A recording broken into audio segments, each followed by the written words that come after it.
All Tripura crash worker আমরা এখানে নতুন পুরানো অনেক আমরা ওয়ার্কার হেল্পার আছি। আমরা আজকে বিগত এই 9 মাস 10 মাস কি 15 মাস আমরা বেতন পাচ্ছি না। তো এই নিয়ে আমরা অনেকবার আমরা ডাইরেক্টর স্যারের সঙ্গে দেখা করছি, ডেপুটেশন দিয়েছি। আমাদের অনেকবার আশ্বাস দিয়েছে পাবেন, ফান্ড নিয়ে আসলে আপনাদেরকে দিয়ে দেবো, ক্লিয়ার করে দিয়ে দেবো। তো দেখা যাচ্ছে 9 মাসের টাকা জমেছে, হয়তো মাঝখান দিয়ে আমাদের শুধু 2 মাসের টাকা দিয়েছে। হ্যাঁ, বাকি টাকা রয়ে গেছে। এই 2 মাসের সঙ্গে আরও এখন 8 মাস 9 মাস যুগ হয়ে গেছে, আমরা টাকা পাচ্ছি না। তো আজকে আমরা মূলত এই দাবি নিয়ে আমরা স্যারের কাছে এসেছি যে আমাদের এই এপ্রিল মাসে পুরো টাকা ক্লিয়ার করার কথা ছিল। বলেছে ফান্ড আসবে, আপনাদের সম্পূর্ণ টাকা দিয়ে দেওয়া হবে। কিন্তু এপ্রিল মাস শেষ হয়ে গেল, এখন মে মাস, তারপরে আমরা টাকা পাইনি। তার জন্য আমরা আজকে এখানে এসেছি।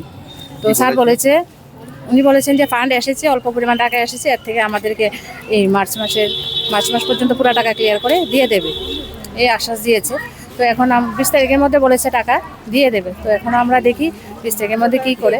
তাছাড়া পাশাপাশি আমাদের যে আরেকটা দাবি রয়েছে, সেই দাবিটা হচ্ছে যে আমরা যাতে এভাবে যে 6 মাস 9 মাস পরে আমাদের টাকা দেওয়া হচ্ছে, আমাদের তো চলতে অনেক কষ্ট হয়। সবাই আমরা গরিব ফ্যামিলি, নিডি ফ্যামিলি থেকে আশা নিয়ে আমরা একটা কাজে যুক্ত হয়েছি। তো আমরা বেতন পাচ্ছি না মাসে মাসে।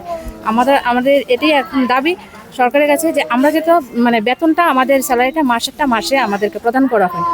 এটাই আমাদের সরকারের কাছে আমাদের মেন দাবি।